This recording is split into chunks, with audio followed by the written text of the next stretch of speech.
Kami putra dan putri bangsa Indonesia di SDIT Al-Amanah. Tugas utama kami belajar dan berdoa untuk menyongsong masa depan. Akhlak baik, nilai baik, menjadi muslim terbaik. Al-Amanah jaya lagi, ini bukan basa-basi.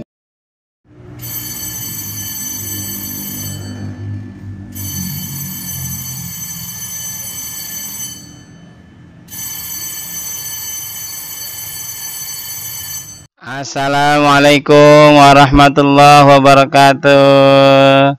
Subhanallah walhamdulillah wa la ilaha illallah wallahu akbar.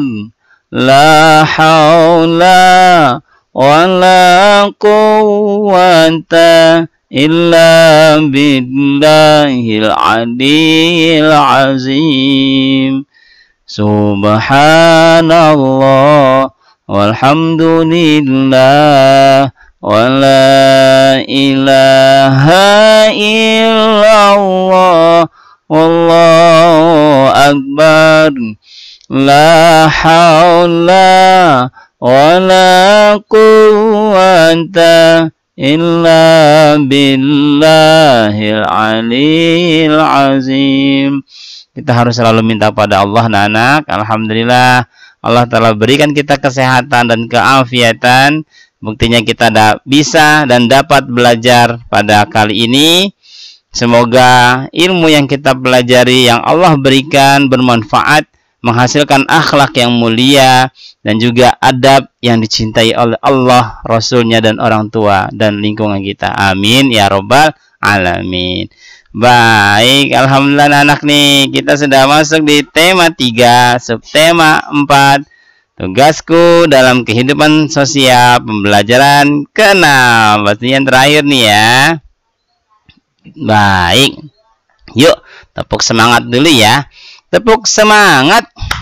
Semangat. Alhamdulillah. Baik anak-anak. Nah, sekarang kita pengen mengetahui nih, apa sih tujuan pembelajaran kali ini? Nah, pembelajaran kali ini tujuannya kita akan dikenalkan kosakata dalam teks bacaan. Dan kosakata dalam teks bacaan ini insya Allah akan diajarkan oleh Bu Nuri, dan juga sebagian akan diajarkan pula nilai pecahan uang dengan Bu Nuri pula. Nah, nanti di ketika pembelajaran yang maksudnya tujuan pembelajaran yang ketiga itu karya imajinasi akan dijelaskan pula oleh Bu Resti. Nah, baik anak-anak, selamat belajar ya. Selamat berprestasi bersama, selamat berkarya, selamat berakhlak. Insya Allah kita akan selamat dunia dan akhirat. Amin ya robbal alamin. Baik, silahkan Bu Nuri dan Bu Resti melanjutkan pembelajaran ini. Baik, terima kasih Pak Riki atas penjelasannya. Kita lanjutkan. Kita mulai anak ya belajar hari ini. Silakan dibuka buku paket halaman 189. Sudah? Baik, pada halaman tersebut ada sebuah teks. Mari kita baca bersama-sama. Siti, ayah, ibu, kakek, nenek, dan adik berkunjung ke rumah Ani. Ani adalah teman Siti. Usia mereka sebaya. Sebaya berarti artinya usianya sama-sama 8 tahun atau sama-sama 7 tahun sebaya. Ya, usianya sama. Kemudian Ani adalah seorang anak yatim. Tahu nggak kalian apa itu anak yatim? Anak yatim adalah seorang anak yang sudah ditinggal mati oleh ayahnya. Jadi ayahnya sudah meninggal. Nah, bagi anak yang ditinggal mati oleh ayahnya, maka disebut oleh anak yatim. Jika yang meninggal ibunya, maka disebut anak piatu. Jika sudah meninggal ayah bundanya, disebut yatim piatu. Nah, berarti ini Ani merupakan anak seorang yang anak yatim. Berarti dia ayahnya sudah meninggal. Maka dari itu dia disebut anak yatim. Ia tinggal bersama ibunya. Ani anak yang pandai dan rajin. Siti sering membantu Ani. Mereka sangat akrab walau jarang bertemu. Nah, ini anak-anak. Siti bersama keluarganya berkunjung ke rumah Ani. Ini Ani nih. Nah, Ani ini seorang anak yatim tadi tuh. Ini ibunya Ani. Tidak ada ayahnya Ani kan? Karena ayahnya Ani sudah meninggal. Maka dari itu Ani disebut anak yatim. Kemudian, kita berlatih membuat kalimat. Ya, ada di halaman 190. Buatlah kalimat menggunakan kata-kata berikut. Yang pertama, anak yatim. Coba kita buat ya. Nah, kita dengan anak yatim harus bagaimana, nak? Ayo, harus saling menyayangi dan membantu anak yatim. Berarti kita buat kalimatnya. Misalkan contoh, kita harus selalu menyayangi anak yatim. Tuh, boleh seperti ini. Karena perhatikan, ini merupakan sebuah struktur kalimat. Kenapa? Karena terdiri dari beberapa kata. Kalau misalkan kalian hanya menulis anak yatim, jawabannya di sini misalkan hanya anak yatim gitu doang. Nah, ini salah. Ini bukan sebuah kalimat. Perhatikan, kalau kalimat itu terdiri dari beberapa kata. Bu, aku mau bikin kalimat beda. Boleh, misalkan Ani adalah seorang anak yatim. Betul. Nah, ini kalimatnya banyak, terdiri dari beberapa kata. Ini disebut kalimat. Lanjut lagi yang kedua. Membuat kalimat dari kata berkunjung. Nah, ini mudah sekali. Misalkan, saya dan keluarga berkunjung ke rumah nenek di desa. Nah, mudah ya. Ada lagi contohnya, misalkan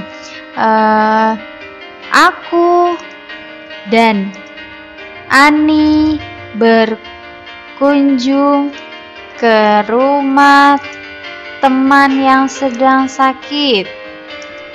Misalkan, nah ini termasuk sebuah kalimat. Iya betul, karena terdiri beberapa kata. Ingat, tapi kalian harus membuat kalimatnya adalah yang ada kata-kata yang disuruh. Misalkan, ini berkunjung, berarti kalian membuat kalimat harus ada kata-kata berkunjungnya. Ya, contohnya lagi tadi nomor 1 anak yatim tuh. Kedua contoh ini masing-masing ada kata anak yatimnya kan tuh. Yang pertama, kita harus selalu menyayangi anak yatim tuh, ada kata anak yatimnya. Kemudian yang kedua contohnya Ani adalah seorang anak yatim tuh, ada kata anak yatimnya. Yang penting dalam membuat sebuah kalimat adalah kalimat yang diperintahkan untuk membuat kalimat itu harus ada. Ya, harus dicantumkan. Paham sampai di sini? Mudah sekali ya. Pasti bisa.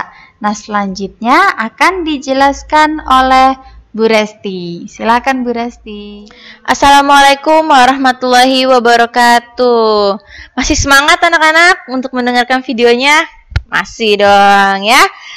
Terima kasih Pak Riki dan Bu Nuri atas penjelasannya. Oke anak-anak, dibuka terlebih dahulu buku paket halaman 191. Sudah? Nah, di halaman 191 kita akan mengamati bahan membuat kerajinan. Biasanya anak-anak seneng nih kalau membuat kerajinan. Nah, di sini ada kakek ya, kakek dan cucunya. Kakek dan cucunya yang bernama Siti. Nah, kakek adalah seorang yang hebat. Dahulu, kakek pandai membuat prakarya. Nah, ini kakeknya nih.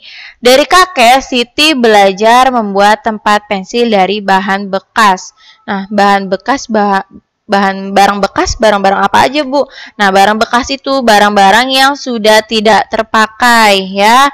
Dari barang-barang yang sudah tidak terpakai, karena kakek adalah seorang yang hebat dan dia bisa memanfaatkan dari barang-barang yang tidak terpakai menjadi barang-barang yang dapat dimanfaatkan. Contohnya apa? Nah, ini membuat tempat pensil. Ya. Oke. Kamu buka buku paket halaman 192. Di sini ada alat dan bahan serta cara membuat tempat pensil cantik. Nah, siapa yang pengen buat? Nah, ya. Biasanya anak-anak semuanya pasti senang kalau disuruh membuat prakarya. Karena tidak membosankan ya, Nak ya. Seru ya, Nak ya. Oke, alat dan bahan yang harus kamu sediakan untuk membuat tempat pensil. Yang pertama, botol minum mineral bekas. Nah, botol minum mineral bekas itu kayak contohnya mineral aqua yang kecil ya, Nak ya. Yang kecil. Kalau yang ini kan kebesaran nih. Nah, kalau ini kan kebesaran. Kamu cari yang kecil, yang 600 ml. Nah, itu sangat mudah didapat ya, Nak ya. Selanjutnya yang kedua, yang kamu butuhkan yaitu gunting. Nah, ini hati-hati dalam penggunaan gunting. Harus dalam pengawasan Bunda. Ya, hati-hati ya, Nak, agar kamu tidak terluka ini menggunakan gunting. Yang ketiga, ada cat warna. Cat warna yang kamu butuhkan itu warna merah muda, hitam, putih, atau warna favoritmu, atau warna kesukaan kamu ya. Yang keempat, mangkuk berisi air. Nah, mangkuk berisi air ini mudah didapat ya, Nah, mangkuk ya. Nah, mangkuknya bisa pinjam sama Bunda ya. Yang kelima, koran untuk menutup lantai atau meja agar tidak terkena cat. Iya, kamu butuhkan koran ya, Nah, untuk sebagai alas agar lantainya itu tetap bersih dan tidak terkena cat. Lanjut. Yang keenam, berbagai jenis kuas. Nah, biasanya kamu kalau beli kuas yang sepakan gitu, ada yang kecil ujungnya, ada yang ujungnya itu agak lebar. Nah, kamu membutuhkan itu berbagai jenis kuas. Nah, di sini ada cara membuat tempat pensil cantik. Yang pertama, potong berbagai tutup dari botol plastik menggunakan gunting. Berbagai tutup botol. Nah, pertamanya kamu potong terlebih dahulu nih. Ya.